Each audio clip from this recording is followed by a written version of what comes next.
When the Islamic warrior Saladin conquered the Crusaders and took control of Jerusalem, all right, he entered into an agreement that the Muslims would protect the Christian churches.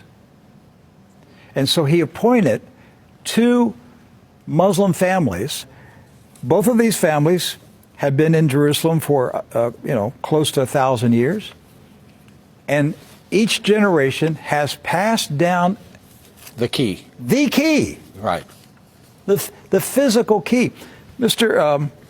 Judah said that the key he presently has is 800 years old.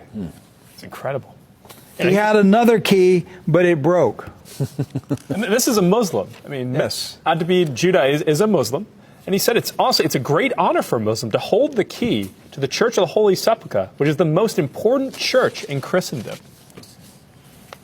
That's not disrespect. That's, we don't hear this in America. We don't hear, because what we have been told is Christian Americans, and you should hate Muslims, you should kill Muslims, because they're going to tear down all the churches. Yes.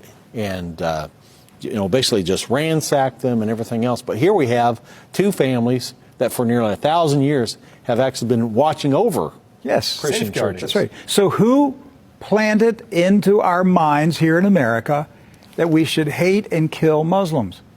Who planted that thought in our head? Because it came into our society after 9/11. That's correct.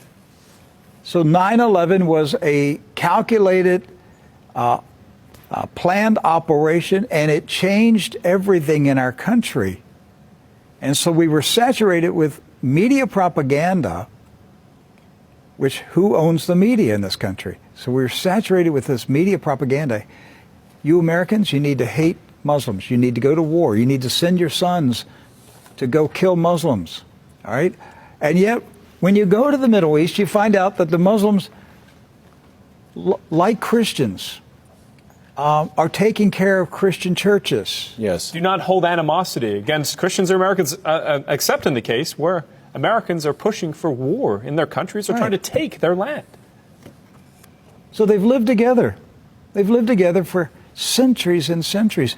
Jews, Christians, and Muslims have lived together for centuries. They were buying and selling. They were trading. They were doing business together. They were building houses next door to each other for centuries. And it didn't change until the Zionists came. Now, see, wait a minute. I thought Zionists are Jews.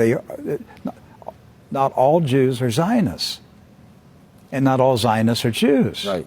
Zionism is a political movement. Yes. Right. It's an ideology. Yes. Not an ethnicity. And so when the Zionists came to Jerusalem and Palestine, basically in the 1920s and 30s and 40s, all right, they came to agitate. They came to infiltrate. They came to seize control.